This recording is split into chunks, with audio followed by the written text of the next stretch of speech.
Italy প্রতিনিধি আসলামুজ্জামান ও Kuwait প্রতিনিধি মোহাম্মদ জালাল উদ্দিন ও দক্ষিণ কোরিয়া প্রতিনিধি কায়সার আহমেদের পাঠানো তথ্যছবিতে প্রবাসের সংবাদ জানাচ্ছেন বিনিয়ামিন। ইতালিতে চেন্ত্রো কুলতুরালে ইসলামিক ও দারুস সালামের আয়োজনে ও বাংলাদেশ ওয়েলফেয়ার অ্যান্ড কালচারাল অ্যাসোসিয়েশনের সার্বিক সহযোগিতায় ঈদ পুনর্মিলনী ও পরিচিতি সভা হয়েছে। নুরুল আমিন খন্দকারের সভাপতিত্বে জিয়াউর রহমান খান সোহেলের পরিচালনায় যৌথভাবে সঞ্চালনা করেন আব্দুল আজিজ ও মারুফ পারভেজ। এতে প্রধান অতিথি ছিলেন সংগঠনের সভাপতি মোহাম্মদ জহিরুল ইসলাম। বিশেষ অতিথি ছিলেন সংগঠনটির প্রধান উপদেষ্টা মাসুদ পারভেজ, সাখাওয়াত হোসেন খান সহ অনেকে। কুয়েতের কৃষি অঞ্চল আবদালিতে আল মাহফুজ মাওয়াদ আল ইনশাইয়া হার্ডওয়্যার অ্যান্ড স্যানিটারি কোম্পানির উদ্বোধনী অনুষ্ঠান হয়েছে। এতে সভাপতিত্ব করেন প্রতিষ্ঠানের স্বত্বাধিকারী সমীর উদ্দিন।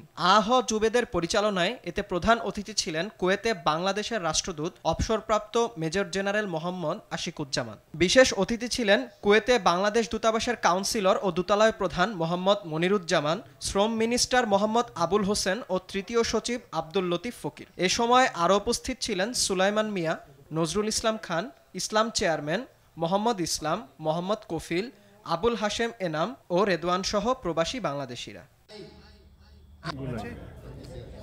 মঙ্গল শোভাযাত্রা, সাংস্কৃতিক অনুষ্ঠান সহ বিভিন্ন আয়োজনে বাংলা নববর্ষকে স্বাগত জানিয়েছে দক্ষিণ কোরিয়া প্রবাসী বাংলাদেশিরা। প্রবাসে বেড়ে ওঠা তরুণ প্রজন্মকে বাঙালি সংস্কৃতির ইতিহাস ও ঐতিহ্যের সাথে পরিচয় করিয়ে দিতে কোরিয়ায় বাংলা নববর্ষ উদযাপন করে বাংলাদেশ দূতাবাস। অনুষ্ঠানের উদ্বোধন করেন কোরিয়ার বাংলাদেশের রাষ্ট্রদূত মোহাম্মদ দেলোয়ার হোসেন। এ শোভাযাত্রায় বিপুল সংখ্যক প্রবাসী বাংলাদেশি অংশগ্রহণ করেন। বাংলা নববর্ষ উৎসবের মধ্য দিয়ে দেশীয় সংস্কৃতিকে বিদেশের মাটিতে ছড়িয়ে দিচ্ছে রেমিটেন্স যোদ্ধারা। পাশাপাশি প্রবাসে বেড়ে ওঠা প্রজন্মের কাছে পৌঁছে দিচ্ছেন বাংলার ঐতিহ্যের বার্তা। বর্ষবরণ উপলক্ষে আয়োজন করা হয় জাঁকজমকপূর্ণ সাংস্কৃতিক অনুষ্ঠানের, যার প্রধান আকর্ষণ ছিল নাচ, গান আর মীর লোকমানের মূকাভিনয় তথা সংলাপবিহীন অভিনয়।